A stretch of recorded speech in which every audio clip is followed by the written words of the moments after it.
Hello guys, তো আমি আমার ছুটির দিনে আজকে মামা বাড়িতে চলে এলাম। তো এই যে আমার মামা বাড়ি, 3 তলায় আমার দিদানেরা থাকে। তো এইখানে আমি এসে দিদানের সাথে বাজারে চলে গেলাম। বাজারে গিয়ে এবারে আমার দিদান মাছ কিনছিল, তো তারই একটা ভিডিও নিচ্ছিলাম।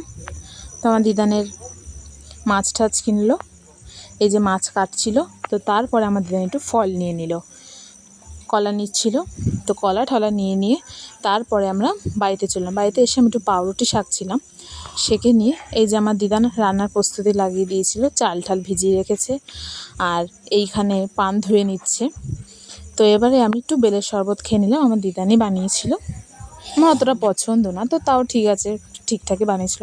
তারপরে রান্নার জন্য ইঁচড় কাটছিল, কারণ ইঁচড়ে কোপ্তা করবে। তারপর ইঁচড়টা কাটছিল, খুব আঠা আঠা হয়ে গেছিলো হাতে। তো আজকে রেসিপি ছিল ইঁচড়ের কোপ্তা, চিংড়ি মাছ দিয়ে, এখানে মাছের তেল পটকা দিয়ে, বটবটি, দই কাতলা, আর এখানে মাংস। তো এটা ছিল আমাদের দুপুরের মেনু। তারপর সন্ধ্যেবেলায় দিদানের সাথেই পুকুর ধারে একটু ঘুরছিলাম। ঘুরতে এই যে আমাকে এটা কিনে দিয়েছে, আমি এটা খাচ্ছিলাম। খেতে দিদানের সাথে ঘুরলাম। এই যে পিছনটা, এখানে ঠাকুর ভাসানো হয় পুকুরটাতে। তো এখানে আমরা বেশ ঘুরে ঠুরে তারপর বাড়ি চলে এলাম।